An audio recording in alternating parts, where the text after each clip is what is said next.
Sa Bagong Tipan, ang utos ng Panginoong Kristo ay ibigay kay Cesar ang kay Cesar at ang sa Diyos ay sa Diyos. Sa Mateo 22:21, ibigay ninyo kay Cesar ang kay Cesar at sa Diyos ang sa Diyos. Ang Cesar, ito po ay nangangahulugan ng punong tagapangasiwa. Sa kapanahonan na iyon, ang imperyo ng Roma ay nanghihingi ng tribute money o buwis na ang mga tagapaningil ay ang mga tinatawag na publikan.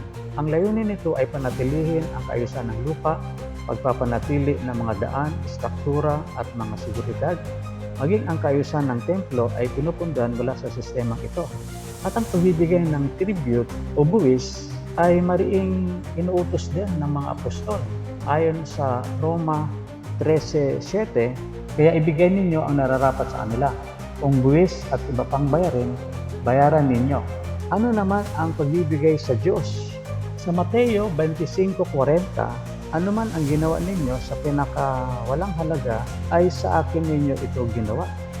Ang ibig sabihin nito, yung pagtulong sa mga nangangailangan na walang hinihintay na kapalit, ay ito yung direktang pagbibigay natin sa Diyos.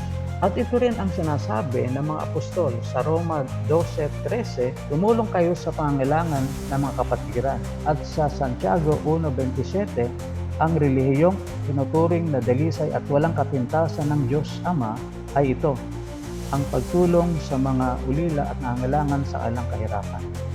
Sa makatuwid, ang sinasabi ng Panginoong Kristo at ng mga apostol na pagbibigay ng buwis o tribute ay ating tungkulin bilang mamayan at bilang mga mananampalataya. Ito yung pagpapatunay na ang Diyos ang siyang naglalagay ng mga pinuno na dapat nating sundin, at ito rin ay patunay na ang Diyos na ang nagbibigay sa atin ng kayamanan. At ang handog naman para sa Diyos, ito yung ating ibinibigay sa mga nangangailangan, lalo na sa mga kapatiran. Kaya nga po sa Bagong Tipan at sa ating kapanahunan, ang pagbibigay ay nahahati sa dalawa. Isa para sa kaayusan ng lupa, ito ang ating buwis o tribute, at ang isa ay para sa pagkalinga sa kapwa.